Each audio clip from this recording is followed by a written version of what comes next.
आता एकत्रित आतनं बसल्यानंतर तिकीट ठरवताना कुणी काय ठरवलं हे बाहेर सांगायचं नसतं, असा रीतिरिवाज आहे.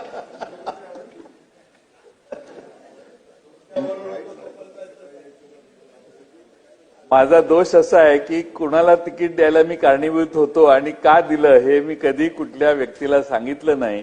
कारण पक्षात एकोपा राहावा, पक्ष एकमताने चालावा आणि कुणालाही काहीही कळू नये पण त्याला रिझल्ट मिळावा असा प्रयत्न करणं आवश्यक आहे. पण दादांनी अतिशय खुलेपणाने आमच्यातून तिकडे गेल्यामुळे त्यांनी मोकळेपणानं अण्णा बनसोडना कसं तिकीट मिळाले हे सांगितलं. पण वस्तुस्थिती अशी आहे की दादांनी आणि मी मिळूनच त्या मतदारसंघात दुसरं नाव मुंबईत ठरवलं.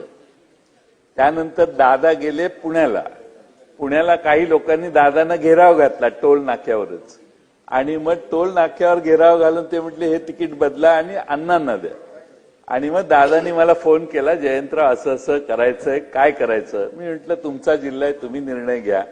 आणि मग दादा म्हटले मग मला एक एबी फॉर्म लागेल. मी म्हटलं एबी फॉर्म ऑलरेडी पुण्यात आहे आणि तो एबी फॉर्म अण्णा बनसोडेंना दिला. ज्यांना तिकीट मिळालेलं त्यांना मी कळवलं तुम्ही एबी फॉर्म भरा. एबी फॉर्म जरी दिलेला असला तरी तुम्ही काही अर्ज भरू नका.